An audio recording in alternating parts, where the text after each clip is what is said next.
The Lion, the Witch, and the Wardrobe by C.S. Lewis. Chapter 14. The Triumph of the Witch. As soon as the witch had gone, Aslan said, "We must move from this place at once. It will be wanted for other purposes. We shall encamp tonight at the fords of Beruna." Of course, everyone was dying to ask him how he had arranged matters with the witch, but his face was stern, and everyone's ears were still ringing with the sound of his roar, and so nobody dared. After a meal which was taken in the open air on the hilltop, for the sun had got strong by now and dried the grass, they were busy for a while taking the pavilion down and packing things up. Before 2 o'clock they were on the march and set off in a northwesterly direction, walking at an easy pace, for they had not far to go. During the first part of the journey, Aslan explained to Peter his plan of campaign. "As soon as she has finished her business in these parts," he said, "the witch and her crew will almost certainly fall back to her house and prepare for a siege. You may or may not be able to cut her off and prevent her from reaching it." He then went on to outline 2 plans of battle, one for fighting the witch and her people in the wood, and another for assaulting her castle. And all the time he was advising Peter how to conduct the operations, saying things like, "You must put your centaurs in such and such a place," or "You must post scouts to see that she doesn't do so-and-so," till at last Peter said, "But you'll be there yourself, Aslan." "I can give you no promise of that," answered the lion, and he continued giving Peter his instructions. For the last part of the journey it was Susan and Lucy who saw most of him. He did not talk very much, and seemed to them to be sad. It was still afternoon when they came down to a place where the river valley had widened out, and the river was broad and shallow.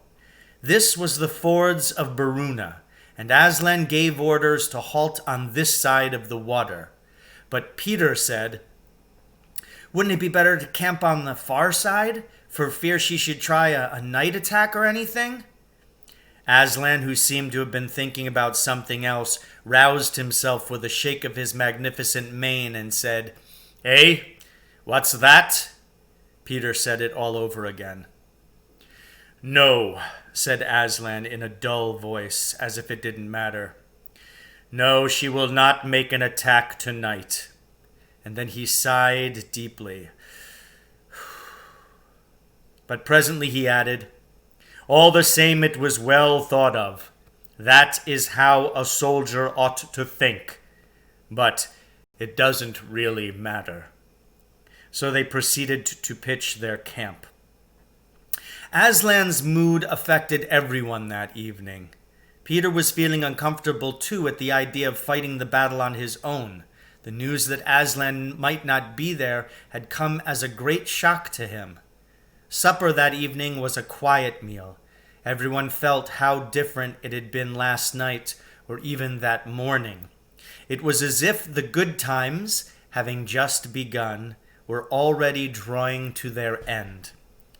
This feeling affected Susan so much that she couldn't get to sleep when she went to bed, and after she had lain counting sheep and turning over and over, she heard Lucy give a long sigh and turn over just beside her in the darkness. "Can't you get to sleep either?" said Susan. "No," said Lucy. "I thought you were asleep. I say, Susan." "What?" "I've a most horrible feeling, as if something were hanging over us." "Have you? Because, as a matter of fact, so have I." "Something about Aslan," said Lucy. "Either some dreadful thing that's going to happen to him, or something dreadful that he's going to do." "There's been something wrong with him all afternoon," said Susan. "Lucy, what was that he said about not being with us at the battle? You don't think he could be stealing away and leaving us tonight, do you?" "Where is he now?" said Lucy. "Is he in the pavilion?" "I don't think so." Susan, let's go outside and have a look round. We might see him. All right, let's, said Susan. We might just as well be doing that as lying awake here. Very quietly, the two girls groped their way among the other sleepers and crept out of the tent. The moonlight was bright, and everything was quite still except for the noise of the river chattering over the stones. Then Susan suddenly caught Lucy's arm and said, "Look!" On the far side of the camping ground, just where the trees began, they saw the lion slowly walking away from them into the wood. Without a word, they both followed him. He led them up the steep slope out of the river valley and then slightly to the left, apparently by the very same route which they had used that afternoon in coming from the hill of the stone table. On and on he led them, into dark shadows and out into pale moonlight, getting their feet wet with the heavy dew. He looked somehow different from the Aslan they knew. His tail and his head hung low, and he walked slowly as if he were very, very tired.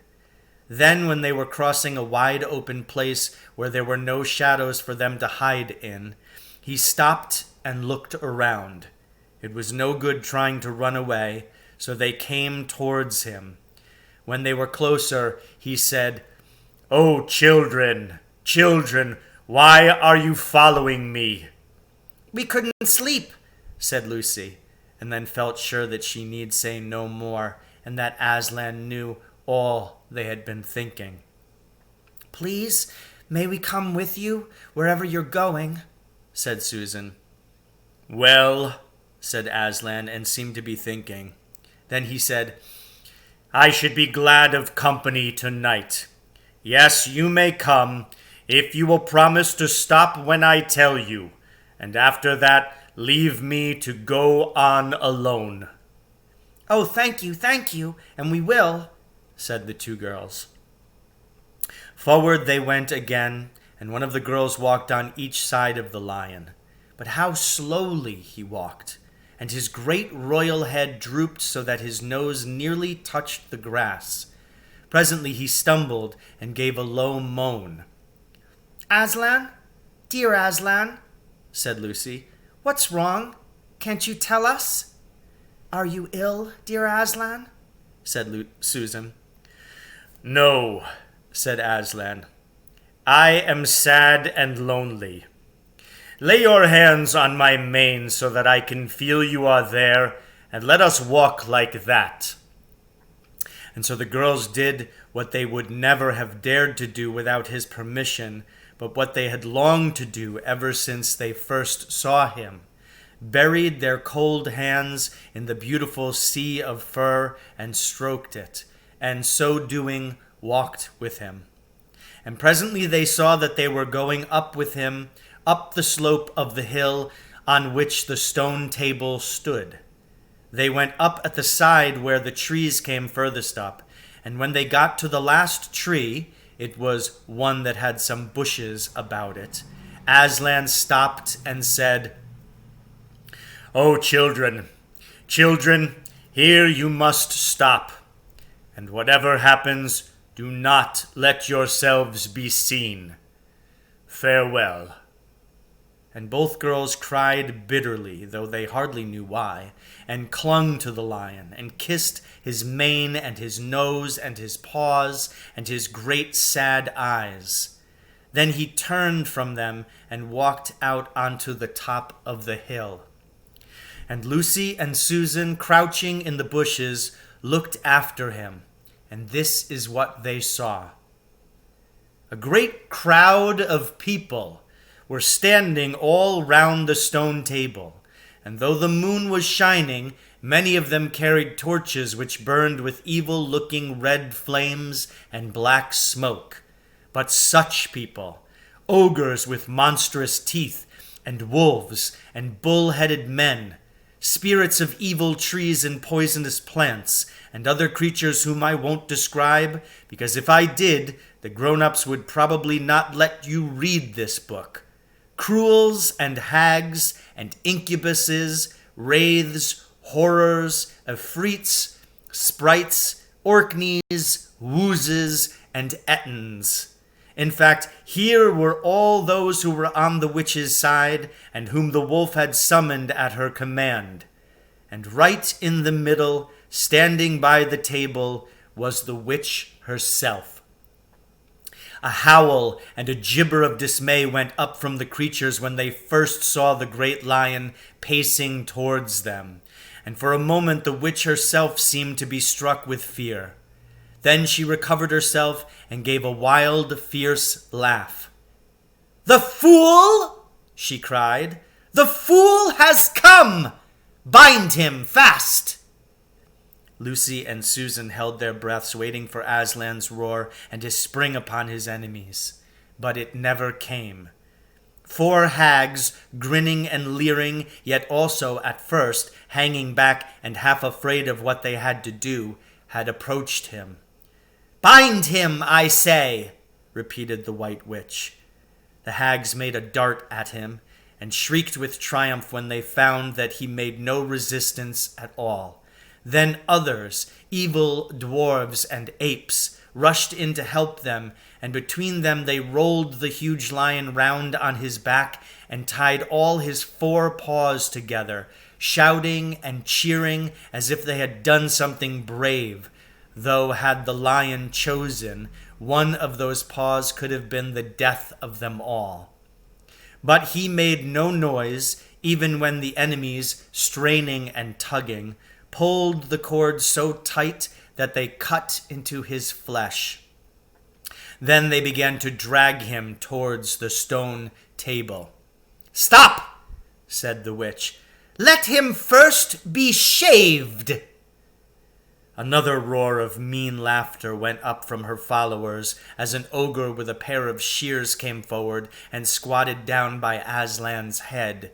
Snip, snip, snip went the shears, and masses of curling gold began to fall to the ground. Then the ogre stood back, and the children, watching from their hiding place, could see the face of Aslan looking all small and different without its mane. The enemies also saw the difference. "Why, he's only a great cat after all!" cried one. "Is that what we were afraid of?" said another.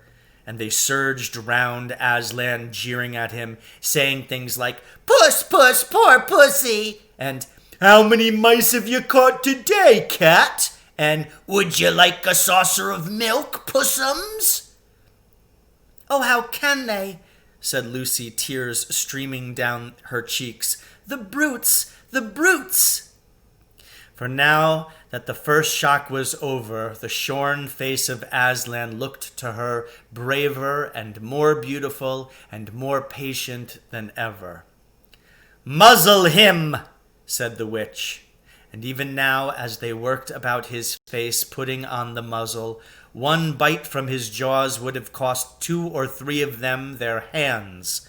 But he never moved, and this seemed to enrage all that rabble. Everyone was at him now. Those who had been afraid to come near him even after he was bound began to find their courage, and for a few moments the 2 girls could not even see him. So thickly was he surrounded by the whole crowd of creatures, kicking him, hitting him, spitting on him, jeering at him. At last the rabble had had enough of this. They began to drag the bound and muzzled lion to the stone table, some pulling and some pushing. He was so huge that even when they got him there, it took all their efforts to hoist him onto the surface of it. Then there was more tying and tightening of cords. The cowards, sobbed Susan. "Are they still afraid of him, even now?" When once Aslan had been tied, and tied so that he was really a mass of cords, on the flat stone, a hush fell on the crowd. 4 hags, holding 4 torches, stood at the corners of the table. The witch bared her arms as she had bared them the previous night when it had been Edmund instead of Aslan. Then she began to whet her knife. It looked to the children, when the gleam of the torchlight fell on it, as if the knife were made of stone, not of steel, and it was of a strange and evil shape. At last she drew near. She stood by Aslan's head. Her face was working and twitching with passion, but his looked up at the sky, still quiet, neither angry nor afraid, but a little sad. Then, just before she gave the blow, she stooped down and said in a quivering voice, "And now, who has won? Fool, did you think that by all this you would save the human traitor? Now I will kill you instead of him, as was our pact, and so the deep magic will be appeased. But when you are dead, what will prevent me from killing him as well? And who will take him out of my hand then? Understand that you have given me Narnia forever. You have lost your own life, and you have not saved his. In that knowledge, despair and die!" The children did not see the actual moment of the killing. They couldn't bear to look and had covered their eyes. So ends chapter 14, The Lion, the Witch, and the Wardrobe.